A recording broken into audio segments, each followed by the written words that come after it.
Je commence cette semaine avec pas mal d'infos à partager avec vous en avant-première concernant les prochains lancements parfums. Vous adorez quand je vous dévoile les nouveaux lancements chez Maison Margiela, alors voici le prochain. Il s'intitule Neverending Summer et il s'inspire de la côte italienne d'Amalfi. Alors on va tous croiser les doigts très fort pour que ce parfum ne sorte pas d'ici un an en France. Ça serait pas mal qu'il arrive avant l'été, puisque comme vous pouvez le voir juste ici, ils se sont inspirés d'un accord d'orange à la fois pétillante et rafraîchissante. Et d'ailleurs ce visuel me fait penser à une limonade à l'orange. J'espère que ça va être un parfum très réaliste, alors affaire à suivre. Voici le prochain lancement de Maison Francis Kurkdjian qui s'intitule Kirky. Alors malheureusement, je n'ai strictement aucune information, si ce n'est le fait qu'apparemment, il va s'agir d'un parfum plutôt gourmand. Beach Blossom, ça va être la prochaine Cologne qui va être lancée chez Jo Malone. Alors ne vous fiez absolument pas à son flacon un peu pêche parce qu'il ne contient pas du tout cette note.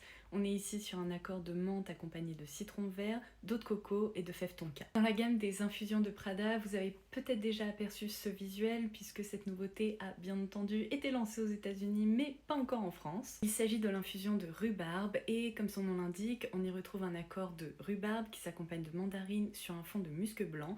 Je dois dire que je suis très intriguée parce que ça m'a l'air d'être un parfum à la fois vert, assez végétal et réconfortant. Je continue avec une autre création autour de la clémentine. Je vous parle souvent de cette marque qui s'intitule The Seven Virtues, qui est complètement sous-cotée à mon sens.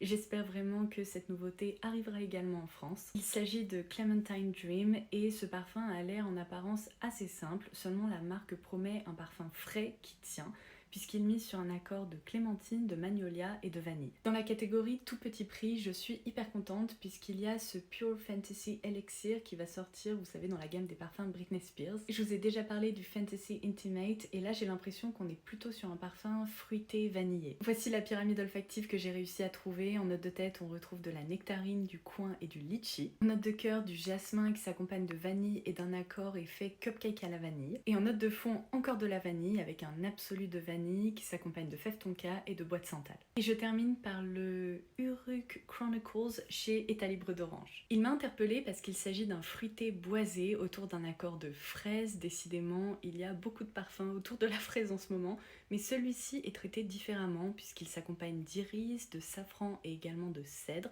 mais il y a aussi un accord d'huile de cypriole qui apporte généralement beaucoup de fraîcheur. Et voilà, dites-moi quel est le prochain lancement que vous attendez avec le plus d'impatience.